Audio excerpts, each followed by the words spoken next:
Good day to be indigenous. Get up, stand up. They are going to become more brutal. Couldn't cut, hitting cut again. Because all the hippies were trying to be Indians anyway. They're going to become more repressive because it's a matter of dollars and their illusionary concepts of power. Hey, Victor. We must live in balance with the earth. And also with recent happenings at Wounded Knee. I am awake. Welcome to Native Roots Radio Presents I'm Awake, and I'm your host, Wakanja Hade. Hey, Kadagi to all my friends and relatives in four directions. You are listening to Native Roots Radio Presents I'm Awake, and I'm your host, Robert Pilot. This portion of the show is supported by the Minnesota Indian Women's Sexual Assault Coalition. Hey, I just had to put myself on mute so we don't have an echo, and I'm just really proud of myself to be able to figure these things out after 7 years, Haley. Yes, I know. While you were doing that, my dog was going crazy at the Amazon driver here too. Oh, yeah. And just think the only time I used to hear of Amazon was the forest that they're tearing down. But hey, times change. I just got to give a quick shout out to Devil Radio in Madison, and I was on their show today. I just give them a shout out, and we were talking about the Line 5 situation that, we've dealt with Line 3 in Minnesota. And, of course, this show was started because of the Dakota Access Pipeline. And got to give a shout out to our relatives out there. It's just a hard deal here. Enbridge is all over the place. Glad handing and being everybody's friend. But, they're a foreign company that his pipes leak, and there was a brief government deal with them today, and Enbridge has to pay Bad River the band $5.1 million on Line 5 profits, but they are not going to close the pipeline down until 2026. So there's still a lot of ambiguous things that are up in the air with our relatives in Wisconsin. And we know a lot of people listen to the show on the Civic Media Network. So we just wanted to acknowledge that, and that we're thinking of you, Wisconsin, because we went through the same things. Yeah. Always really great to keep bringing that up and keeping it in the forefront. Absolutely. Thanks. Hey, we got Robert Lilligren on, and before we introduce Robert, we have our friend who likes to take Robert Lilligren. Jesus, let's start this over. Oh, it's live. What? Robert always wants to steal Robert's thunder, and that's the governor of Wisconsin. So let's take a quick listen to Governor Evers, and we'll get back with Robert. Hey there, Native Roots Radio. Governor Tony Evers here with my weekly update. Folks, right now there's $140 million in already approved funding just sitting in Madison that could be going out the door to help families and communities across our state. That includes $125 million to fight PFAS contamination statewide that I signed into law more than 280 days ago. And more than 40 days ago, I signed a bill to secure $15 million in crisis response resources to help ensure folks in western Wisconsin have access to the healthcare services they need when and where they need them in the wake of local hospitals closing their doors. It's now been weeks since HSHS closed its doors for good, leaving moms and babies without OBGYN services and patients across the region without access to mental health and substance use treatment, urgent care, and so much more. Instead of putting this funding to use for the people of the state, the Republican-controlled Joint Finance Committee has let these investments sit in Madison unspent. Obviously, that's breathtaking. These issues get worse and more expensive with each day of delay. So I'm using my power as governor to call the Joint Committee on Finance into a special meeting on April 16th, and I'm again urging Republican lawmakers to do the right thing and finally release these funds once and for all. It's time for Republicans to stop obstructing and playing politics and get to work addressing the real and pressing needs facing our state. Wisconsinites shouldn't have to wait any longer than they already have for these funds to be released. It's about doing the right thing. Yeah, it's about doing the right thing, and we really appreciate that from our governor. And hey, we have Robert Lilligren, CEO and president of Native American Community Development Institute here in the Twin Cities, Minneapolis, and it's always fun to have you on. And we open up with the governor, and it's again, I don't want to sound like a broken record, but thank goodness Wisconsin has him. Here, here, and when there's funds to be spent for the good of the people, you would think that that elected officials would put partisanship aside and figure out how to invest those resources. And it's sad to hear kind of the state of affairs, but you are lucky, or Wisconsin is very lucky to have Governor Evers. Absolutely. Hey, I want to talk about two things right off the top here, and one of Yeah. them is I was at a meeting Monday, and for the Met Council Native American Council Ah, to yeah. advise, and of course I wasn't at the meeting that you were at the week Right. before, but it was really Uh, exciting to talk about ideas uh, and have that opportunity, Robert. yeah, I'm so glad you were there. I was sorry to miss you at the kickoff, the inaugural meeting. I was glad I was there. I'll likely attend more. I'm trying to kind of gauge the vibe and see how much participation is appropriate for me. But isn't it an amazing group? And Yeah. so, folks listening, I'm a representative on the regional government here in the Twin Cities of Minneapolis, St. Paul. It's a 7 county governmental body. It's a appointed position appointed by the governor of the state of Minnesota. I'm the first Hmm. tribal citizen to serve on this body, and it's over 50-year history. And I'm Hmm. trying not to squander the opportunity. And so, amongst other things, our Metropolitan Council is responsible for the regional comprehensive planning. And right now, we're establishing the guidelines for the comprehensive plans for the year 2050.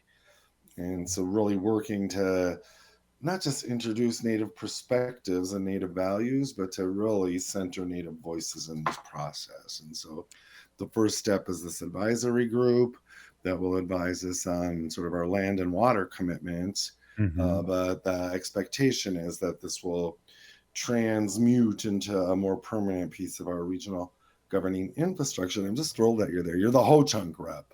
Yep, So, yep, yeah. yep. I appreciate all the work you do, and to get something like this going on, and Allison really working behind the scenes for Yeah. the Met Council, and it's good to have a seat at the table and start this process. I agree, and I'm grateful to you. So thank you, Jimmy Gwetch, for being willing to participate. Allison Wakow is the Met Council's first ever tribal and Native community liaison, Hmm. and she's just really hit the ground running. Because this is kind of a new thing for the Metropolitan Council, her role really accelerated and kind of amplified, and so it's moving her career along as well, and the Hmm. group. And I would love to hear your perspective about it, Robert. But they are just top level, multi generational cultural Hmm. carriers and practitioners here in our region, in mostly Dakota, Lakota. Hmm. As the original people here, but of course we have you as a Ho Chunk rep. There's Ojibwe representation as well, but I just Hmm. think they're amazing. Yeah, great picks, and off air, we'll talk about some stuff. Touch base. It was pretty exciting. You have the likes of Kate Bean there, and Dr. Kate the Bean. yes, thank you, Dr. Kate Mhm. Bean, and with her background and still working in the community as hard as she does, I sat next to her and just felt really privileged to be there, and the brothers were there, and we'll talk more about that. I think the second thing, we're going to take a break, Robert, and maybe we can talk a little bit about the Uber and Lyft situation in your city, if you don't mind. It's pretty controversial, and I got a few questions. Right. I think the Met Council conversation is more interesting, but happy to talk Uber and Lyft. Well, let's do the Met Council first, and then if we end up there, Okay. well, how's that? All All right, right. Sounds good. awesome. Hey, we're here with Robert Lilligren, CEO of Native American Community Development Institute here in the Twin Cities, Minnesota, and we'll be right back after this short break.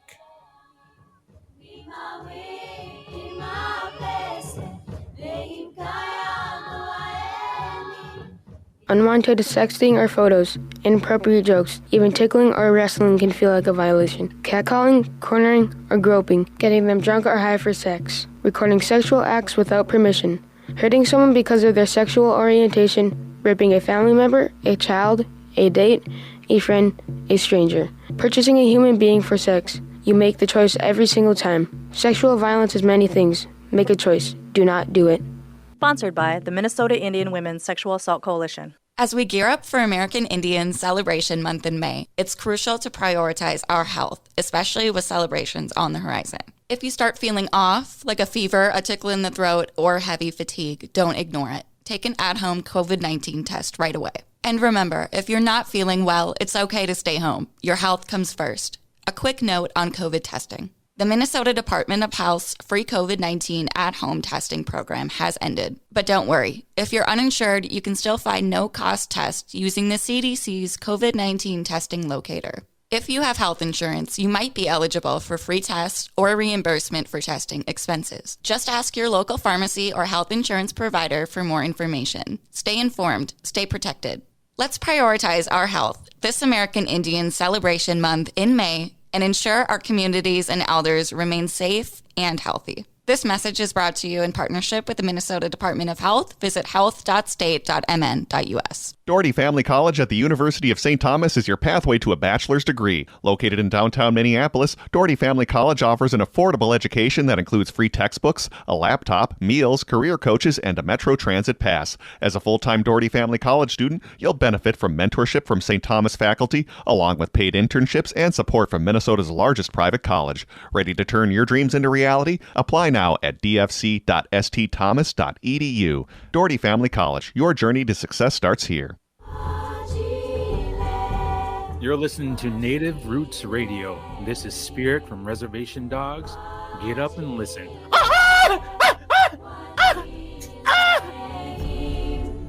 Welcome back to Native Roots Radio presents I'm Awake, and this is Robert Pilot. Community Development Institute, or NACDI, in Minneapolis. Wow, what a great poster you made there, Haley, for our Looks good. people that are watching us on YouTube and Facebook and Twitter, or it's called X something now, but Yes. we got a bunch of people watching us on Twitter, and we started that with when we had representative, or not representative, but Deb Holland on, and all of a sudden I must have been all these news people watching on Twitter, because it was crazy. We never had that many people watching on Twitter before. So welcome back, Robert, and I've been practicing your name again during the break. My goodness, what the heck was that all about? But anyway, I guess we don't know each other all that well. It's only been 10 years or something. Thank you so much for your patience. You know, I got to tell you a quick story. So before State Senator was Mary Kunesh, she was Representative Mary Kunesh Podine. Right. And can you imagine the problems I had with that name? Haley can. Yes, I can. She's witnesses it 5 days a week, but and then I got it down and I was correcting people, and then she changed her name when she became a senator. What the heck? But hey, let's talk a little bit about the Mississippi River and the Met Council. I know you've been working and there's things happening there, and there's kind of land back situations, and I think it's a good template for our listeners to hear and learn about. I think so too. And this relationship to the river is key, right? It was key to people for thousands and thousands of years before Europeans arrived. And since colonization and industrialization, it's really been desecrated. Some of the most sacred sites along the river, Mississippi River, and the Twin Cities. And I suspect, and maybe if I ever get ambitious, Robert, someday I'll actually publish on this, but it almost seems like the more sacred a site was on or along the river, the more desecration it experienced. So big pieces of industrial infrastructure like dams, destruction of sacred islands, desecration by essentially dumping sewage on Wakan Tipi or God's house, things like that. Even in our lifetimes, the Coldwater Spring was almost completely destroyed to Yeah. accommodate a highway construction project. And so I just feel like there's this correlation there, and that those who meant to silence us, to eliminate us, deliberately, strategically chose these most sacred sites to cause the most destruction. It's interesting you brought that up because I think when we were talking about my experience with the meeting at Met Council, there was a presentation on what the whole Met Council does. I could not, when they talked about parks and things, the first thing that I thought of was Bedote and how sacred Hmm. that used to be and still is, but isn't Hmm. treated that way.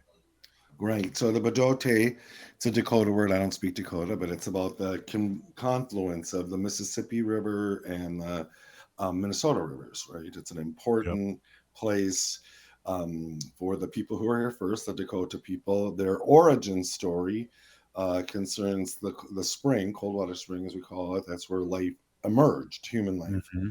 And so it's this super sacred. And after the U.S. Dakota War of 1862. That was a site of a massive prison camp, Hmm. mostly women, children, and elders that were marched uh, hundreds of miles and then Hmm. held prisoner there. So, again, a major desecration of an incredibly sacred site. Yeah. And, and it's fun to be able to tell people that because, again, we talk about this a lot, and it's so true that even our white allies and our allies across Minnesota and Turtle Island, especially, do not know this. Mm-mm. And Some native people don't, right? But yeah, right, it's time right, for some truth telling. or a book, like you said, and that's why I Yeah, say and that's why I thought about that. I was thinking more like an article, but okay, a Yeah. blog, maybe a Make blog it. post. But You can make it a but book I if will you say, put a bunch of pictures in there too. there you No, go, there you go. it's But the group that you're part of, this Native Advisory Group for the Metropolitan Council, originally was intended to come together to help first step craft a land acknowledgement, right, or a land and mhm, water acknowledgement. But again, the intent has always been to create a permanent piece of regional government to center Native voices. And I will say this, at the very first meeting of the group, the one that I was at, and you were, the I heard. agenda had been set, and originally there was going to be a Metropolitan Council staff presentation on Metropolitan Council's roles, the presentation that you got on Monday.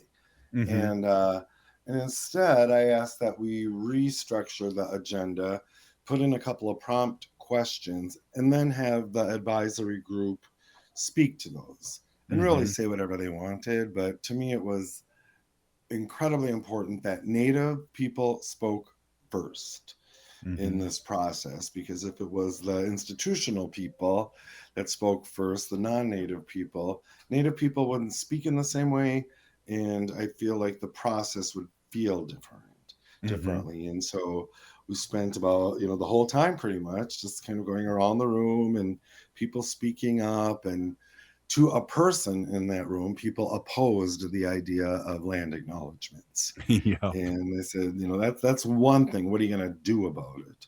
So Right. you've already reframed this process as establishing the Metropolitan Council's commitment to the Mhm. land, to the water, to the first people. So it's more active already.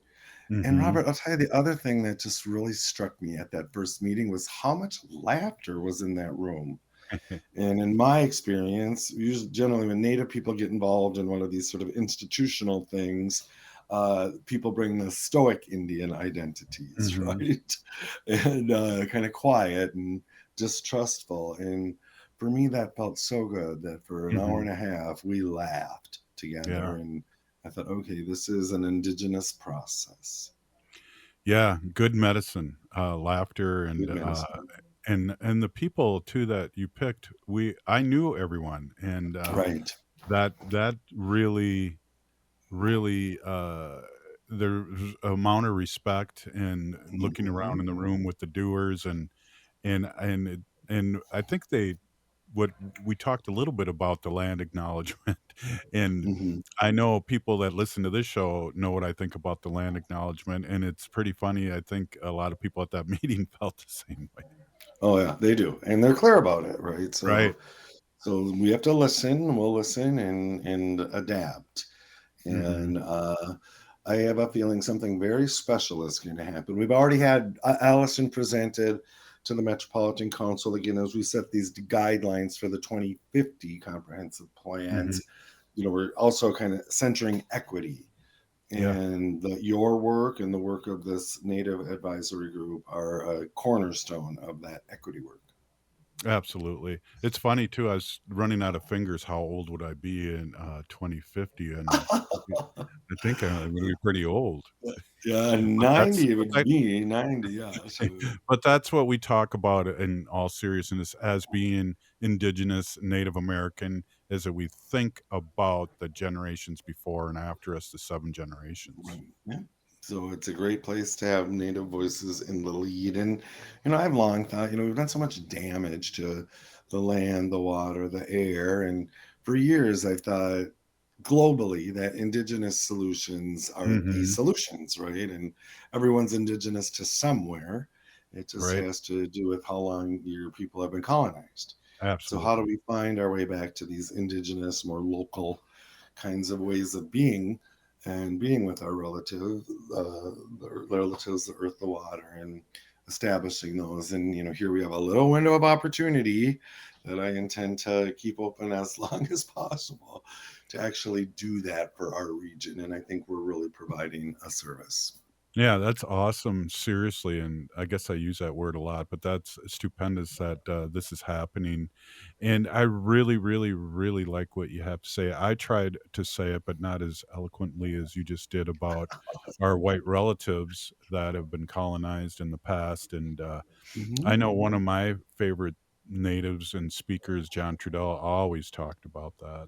And I really got an education from our local artist and activist, climate activist, Rory Wakemup, who was the director of our gallery, All American Relations Arts, for a while. And he used to make that point a lot. And I really respected that because I know our white relatives can feel excluded when we talk about Indigenous solutions and things, but they have indigeneity that they have to rediscover, right? They have to do the work. Absolutely. And, we can talk more about that, but I just totally agree with that. And I think just giving our allies out there a reminder too that, there's a lot of different variations of this, but our medicine wheel includes everybody on Turtle Island and the planet. I agree. So again, I'm grateful you're participating. I'm grateful all those incredibly high quality Native folks are participating in this. And let's see if we can change the world a little. Yeah. Well, one part at a time, and I'm all for that. And it was one student at a time, because when I was a high school teacher, I always told new teachers, I said, you're going to change somebody's life. You just may not never who's. And it might be just one person a year, but you're going to do that. So, Robert, you're doing that right now. And, in honor of Wendy being back home, I'm going to have you bring up whatever you want to talk about in the third segment. Ooh. Sounds good. All right. Hey, Native Roots Radio presents I'm Awake, and we'll be right back after this short break. Stay with us. Oh. Minnesota has the only original wolf population in the continental United States. And 80% of Minnesotans believe the wolf should be protected. Howling for Wolves is asking Minnesotans to respect our true wildlife manager, the wolf. Their survival is critical to our ecosystems, our communities, and even our economy. As highly intelligent animals with strong social bonds, Minnesota wolves deserve to be protected and admired. Learn more at howlingforwolves.org. Let's live and let howl. J&S Bean Factory is a Native-owned, community-supported, cozy, artsy coffee shop which offers roasted on-site beans, live music, and baked goods. Relax in the beautiful outside patio. City Pages writes, voted top 10 coffee shops. Tucked into a quiet corner of St. Paul's Highland Park neighborhood, this coffee shop roasts beans on-site from the best coffee-growing countries in the world. Located at 1518 Randolph Avenue, St. Paul. The good stuff. The city of Minneapolis is now on Native Roots Radio with Minneapolis Air. AIR stands for American Indian Relations. Guest host Christine McDonald talks to people about important things affecting the city's Native communities. Minneapolis AIR dives into topics like public safety, public health, elections, and so much more. Tune in to Minneapolis AIR on Native Roots Radio from 5 to 6 p.m. on the second Wednesday of every month, right here on AM 950. Gear up for a day of community spirit. Edina Rides for Education invites you to roll into a fun day of biking on Saturday, May 4th, starting at Fred Richards Park. Organized by the Rotary Club of Edina Morningside, they're all about service above self, and they're calling on you to join the ride. Opt for a leisurely 5 or 10-mile route and explore the scenic, car-free bike paths Edina has to offer. And here's the best part. Your participation in Edina Rides will support various educational nonprofits across the area. Registration is easy at edinarides.com. Take advantage of early bird pricing, just $25 for adults and $15 for kids. Plus, your organization can be part of the fun too. Sponsorship opportunities support Rotary's mission and local educational programs. Various levels offer lots of chances to promote your brand. So gear up and pedal for a purpose on Saturday, May 4th with Edina Rides for Education. More at edinarides.com. This is Chad, owner of AM 950. I want to tell you about a better, more environmentally friendly way to care for your lawn with Natural Lawn. Natural Lawn has been treating Minnesota lawns for more than 20 years with organic-based natural products that feed the soil without unnecessary chemicals. That means an envy-worthy, healthier lawn that's safer for your family and your furry friends. Natural Lawn has no contracts and is 100% satisfaction guaranteed. So let Natural Lawn handle your lawn care so you can enjoy your lawn. More at naturalawn.com. I'm Angela Warner for Warner Stellian. Sometimes appliances break. Other times you spend years wishing they would. We get it. That's why right now we're paying you to upgrade with our trade-in sale. We'll pay you $50 for each appliance you replace. Our in-store specialists take out the guesswork of wondering what's the best one and which one will fit. Then Warner Stellian professional crews will deliver, install, and take your old stuff away, saving you time and money. So outsource your stress and shop family-owned Warner Stellian. With a look at your AM 950 weather, I'm Patrick Lilia. Slight chance of showers and storms tonight with a low of 41, then Friday sunny with a high of 60. Just a few tickets remain for Stephanie Miller's Sexy Liberal Comedy Tour Saturday night at the Pantages Theater in Minneapolis. Don't miss Stephanie with all of her friends. Get tickets at am950radio.com.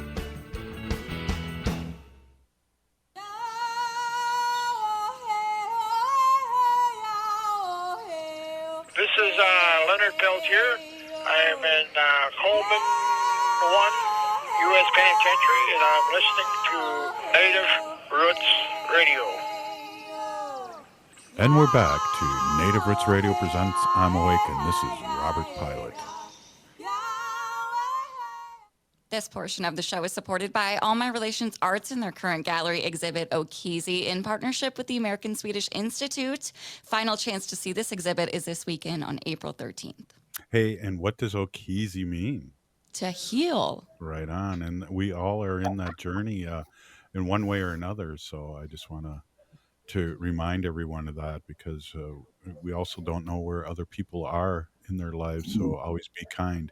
Hey, we're here with Robert Lilligren, again, Native American Community Development Institute here in the Twin Cities, Minneapolis. And love talking to you, Robert. And I was talking to a friend today at lunch, and he's a friend of mine, a long time. He isn't Native American, and I just reminded him, he's a few years older than me. I just reminded him about 1978 being the first year we could practice our own religion, and he was like in shock. You could see the shock in his face, and here's somebody that old.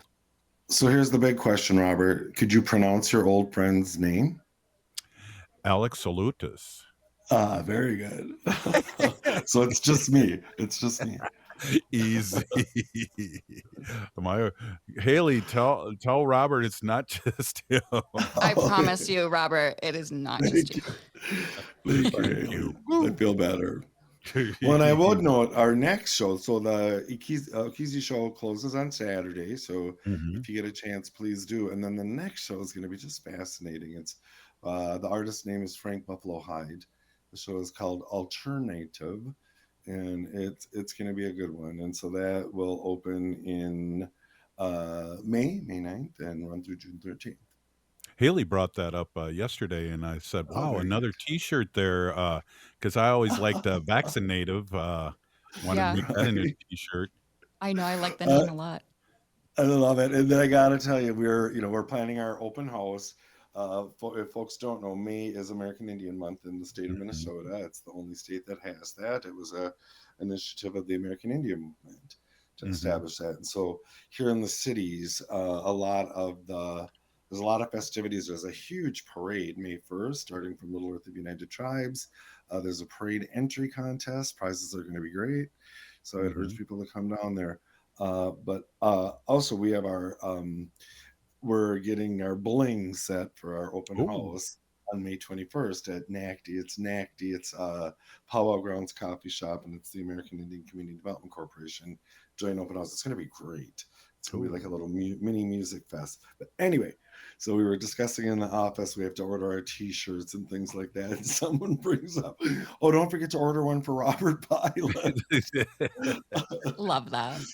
Right? You know, So too, we know you. We get I'm not you. I'm not gonna mention Jolene's name, but she also said, "We're gonna have these new posters with, Lily, Gladstone, and you're gonna have to Oh, come and get it." And I went, "Can you save me one?" She goes, "No, you have to come and get it." I'll be I love texting it. Jolene for that. I love Yeah. it. Yep. Keep supplying you the bling. Yeah, definitely, definitely. Yeah, coming up, yeah, we're really excited about the Four Sisters Market coming up, and Hmm. also, just the warmer weather and be able to see our relatives outside It's going to be a and great market season, and if you want to get to, we can talk about the Uber Lyft situation here. There were some major developments today, but another thing, and this just came across my news feeds, and I didn't even know this, but a former director of All My Relations Arts Gallery, Deani Whitehawk, who has a brilliant international career that she kind of incubated here and went out and did all of her great stuff. And she's a MacArthur Genius Grant fellow recently. She's won some other really prestigious award. And she has now been made a Guggenheim fellow, oh, 2024 fellow. It was just announced that today, I think, and so that's huge as well. And so, just really wanting to support not just the former All My Relations Arts Gallery director, but just to support a Native sister in her brilliant career. is that Sandy's daughter? Uh, yes. Sandy Whitehawk's daughter? Yeah, I Hmm. saw that too, and she has, like, art all over the place. She has a big installation in New York City, I know of, and, Hmm. I always miss her when I'm there. She's there, and I'm not, and she is, so, Uh, uh, and she'll be having really a solo show at the Walker Arts Center here in Minneapolis, which is it's non-native arts institution, but kind of the big one. And I think it's coming up. Is it this? I'm trying to look for the date really quickly, but she says she's planning something big and sculptural for the Walker Arts Center solo show coming up. wow, yeah, and, I like, Oh, the how fall of 2025. That's when she'll have the show at Walker Arts Center. Thanks. the fall of 2025? Correct. Okay. I'm gonna use my fingers and see how old I am in 2025 now. What okay, Robert. Well, what else do you wanna talk about in all seriousness? Because, I really enjoy our time together, and, sometimes I throw you a left curve like the Uber thing, Right. and Right. And let's talk about it. We can talk about that. I always open up a bunch of news tabs before I come on the show just because I don't know where you're going to head. So the last few weeks, I've really opened up a lot of federal kinds of stories and national political kinds of stories because I feel like for sure that's what you're going to want to talk about. And then we don't.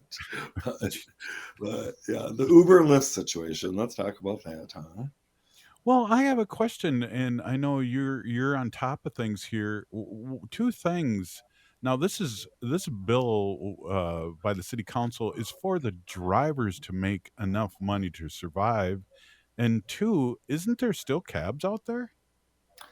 There are some cabs, but the cab industry was really decimated by rideshare introduction here. And so I heard the number, it's ridiculously small. It's in the dozens of cab licenses that are still active in the city.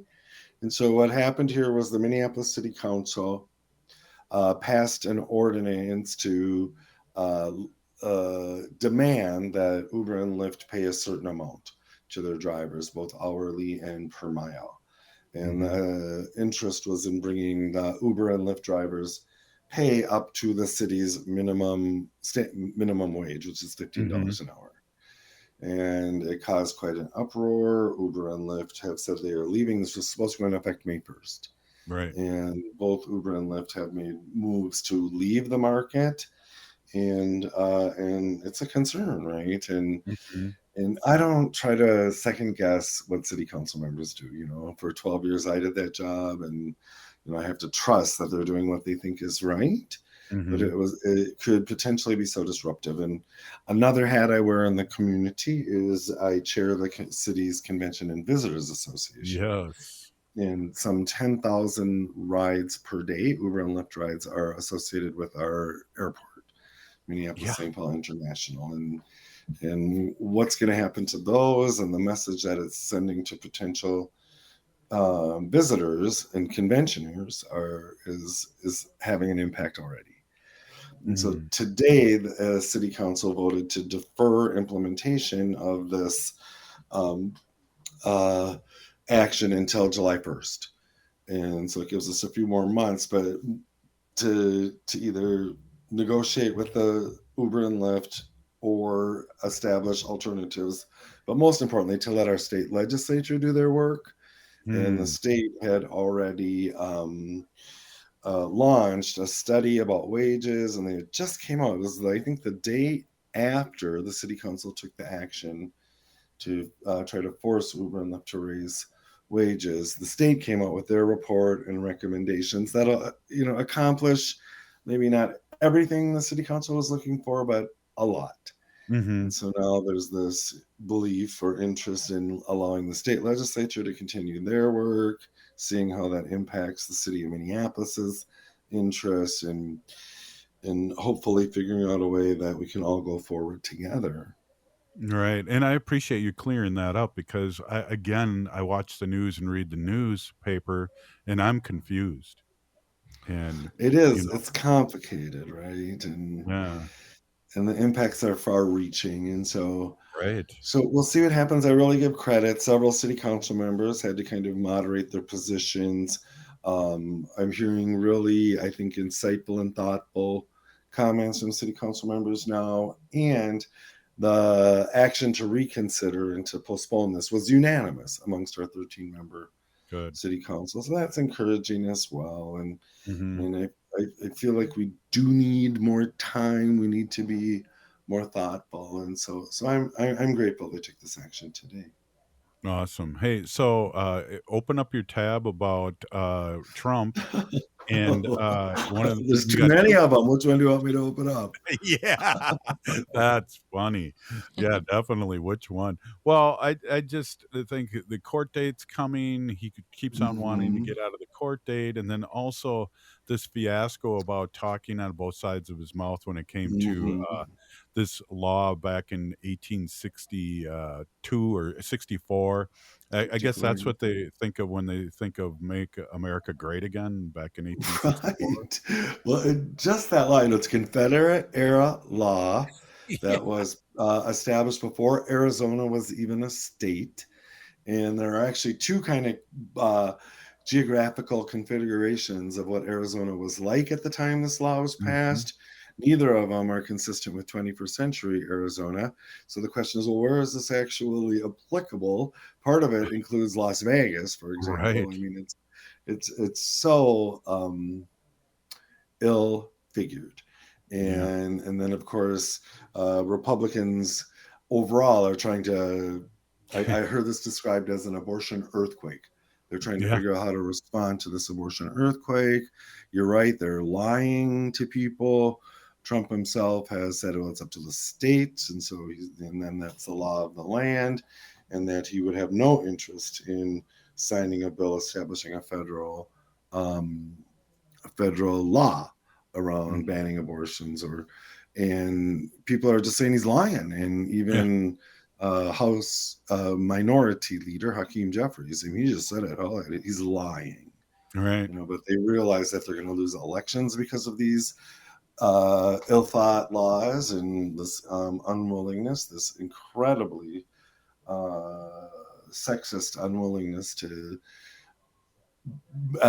promote women's autonomy over their own bodies. So they're losing elections, so they're backpedaling, they're lying to people. But I think it's going to have significant impact on the elections in November. Absolutely, and we got to keep talking about it. So thanks again, Robert, for talking pleasure. about that with me, because those are the things we got to remind our people that are our relatives, and then also remind our relatives to be able to bring this information up. So it's very important that you talked about that. Appreciate you being on as always. Appreciate you too. All right. Hey, we'll be right back with Bob Blake from Red Lake with the Solar Bear with the Solar News. Ho! You're listening to Native Roots Radio. Attention, Native American community. As we prepare for American Indian Celebration Month in Minnesota this May, it's essential to prioritize the health and safety of our communities. With social gatherings and festivities on the horizon, getting vaccinated against COVID-19 is crucial. So let's make getting vaccinated a tradition, inclusive, and cross-generational. Imagine gatherings filled with shared stories and cultural celebrations free from the shadow of COVID-19. Remember, protecting yourself and others is what counts. Whether it's time for an updated vaccine or your first shot, all COVID-19 vaccines offer protection, with the latest vaccine especially recommended for our elders over 65. As we gather with friends and relatives this May for American Indian Celebration Month, let's ensure everyone's safety by getting vaccinated. Together, we can uphold our traditions and keep our communities thriving. For more information, including details about clinics offering free vaccines, visit vaccines.gov. This message is brought to you in partnership with the Minnesota Department of Health. The city of Minneapolis is now on Native Roots Radio with Minneapolis AIR. AIR stands for American Indian Relations. Guest host Christine McDonald talks to people about important things affecting the city's Native communities. Minneapolis AIR dives into topics like public safety, public health, elections, and so much more. Tune in to Minneapolis AIR on Native Roots Radio from 5 to 6 p.m. on the second Wednesday of every month, right here on AM 950. J&S Bean Factory is a Native-owned, community-supported, cozy, artsy coffee shop which offers roasted on-site beans, live music, and baked goods. Relax in the beautiful outside patio. City Pages writes, voted top 10 coffee shops. Tucked into a quiet corner of St. Paul's Highland Park neighborhood, this coffee shop roasts beans on-site from the best coffee-growing countries in the world. Located at 1518 Randolph Avenue, St. Paul. The good stuff. Anine, I'm Lieutenant Governor Peggy Flanagan, and you are listening to Native Roots Radio. Welcome back to Native Roots Radio presents I'm Awake, and this is Robert Pilot. This portion of the show is supported by Howling for Wolves, protecting wolves for future generations. I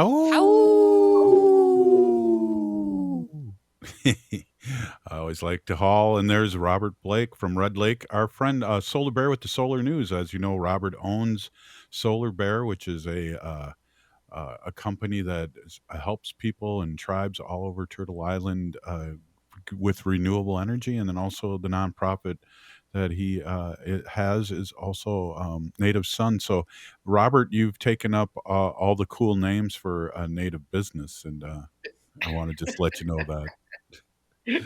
It's Robert, it's a marketing tactic. It's a marketing tactic. Hey, I've got some really interesting news this week for the solar news with the Solar Bear. Out in Oakland, out in California, out in the Bay Area, they are doing a not controversial, but they're doing a first of the nation kind of experiment. It's called cloud brightening. Huh. And what it's doing is it's like geoengineering, right? And so what it's doing is it's trying to with our clouds, block the sunlight from hitting the planet, right? And Wow. so there's actually a lot of people that are, they're trying to figure out, Robert, how to deal with climate change, how to deal with the effects of this. Some people are for geoengineering. Another form of geoengineering would be, I would say, carbon capture, where they're saying they're going to take the carbon out of there and they're going to put it in the ground and have pipelines for carbon capture pipelines. Anyways, there's a lot of this happening right now, and so a lot of folks are trying to test out stuff like this. But this method right here is really interesting because some folks think that this could do us more harm than it could do us good, Robert. So I think this is something to watch because if when we start, I think messing with with the world's natural state, I think I think it could go either way. So I think this is an interesting story to watch, and the Solar Bear with the Solar News will keep his eye on it.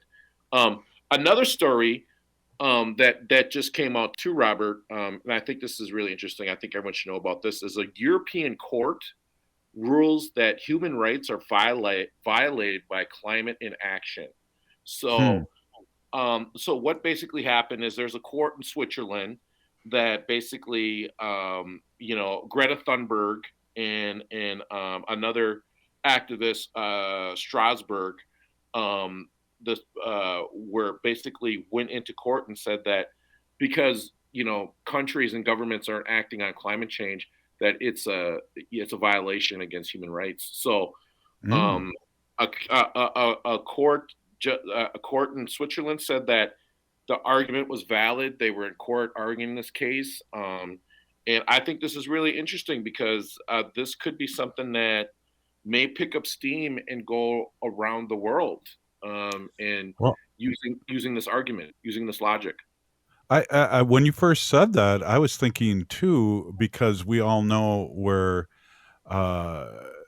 people that are lower income are suffer from climate change more, and all these factory farms and things like that. So when you first said that, that's where I thought it was heading. But that even sounds interesting, where using climate as almost as a person.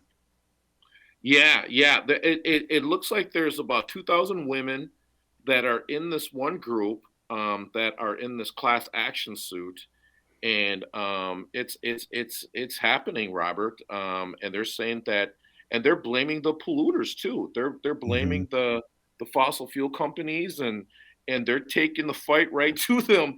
And I gotta hand it to these people, like, that's pretty bold, because I'm assuming that somewhere down in the line, they've probably used fossil fuels to fly on an airplane, to drive somewhere, and this is really going to be interesting. So, but a court has said that this is a violation of human rights, that governments and entities are not taking the climate change seriously. So they're backing this up. Yeah, that's pretty cool. What else you got with the solar news? And it's funny, we had Robert Lilligren on earlier, so it's the Robert Show with Haley. Yeah. Yeah. Robert's the best. Hey. Robert, another something that happened in the Midwest not too long ago. It was out in Ohio. There was a lawsuit that came about because there were politicians that were taking money in this case out in Ohio around from the utilities and everything like that. Well, just real quickly, First Energy gave $1 million to this lieutenant governor out there, and the document shows it. And so essentially, there was just this big bribery scandal of like a pay to play type of situation. And so this is currently happening out in Ohio right now. And it's all around utilities, basically trying to block renewable energy to, onto the grid. So this is another example, Robert, of, I think, the power of renewable energy and how this is just like it's happening. And it's so hard for, I think, the establishment to like get their heads wrapped around like this is going to be the future. And so you either go with it or you don't. But if you start bribing politicians, and you're a politician, everyone out there, you're a politician, you're listening to this, look at what happened in Ohio. Like you could go to jail. You could like over some solar. I mean, I don't know. I just think it's stupid. Right. So just know that, I mean, these things are happening, and people are paying attention. People are looking at documents, and people really want renewable energy. This is in a red state, Robert, Ohio. Yep. Mm-hmm. The Republicans want solar. I mean, this is like, so I mean, it's not just a Democratic Republican thing. People, just Americans, regular Americans, want renewable energy. And so I think politicians really need to stop fighting it and say, sorry, the masses want it. No matter how much money you pay me to look the other way, I'm not going to do it.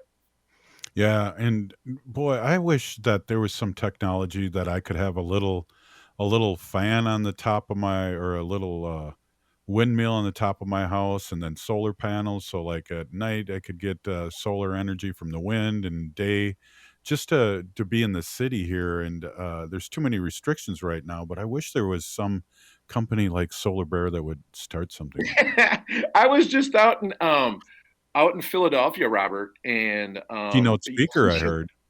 Yeah, I couldn't believe the crowd and the people out there on the East Coast. And I was talking to some Philadelphians, and they are going gangbusters on solar out there.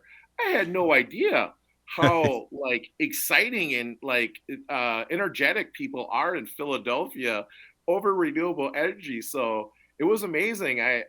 People were clapping, and it was a really good time. And I just want to send a big shout out to the folks in Philadelphia. Thank you for all the hospitality.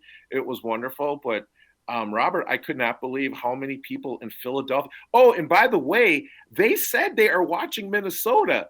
They said they like what Minnesota is doing, and they're watching us, and they want to implement some of the legislation and policy that we got going on in our state out there in Philadelphia. So that's the Solar Bear with the solar news.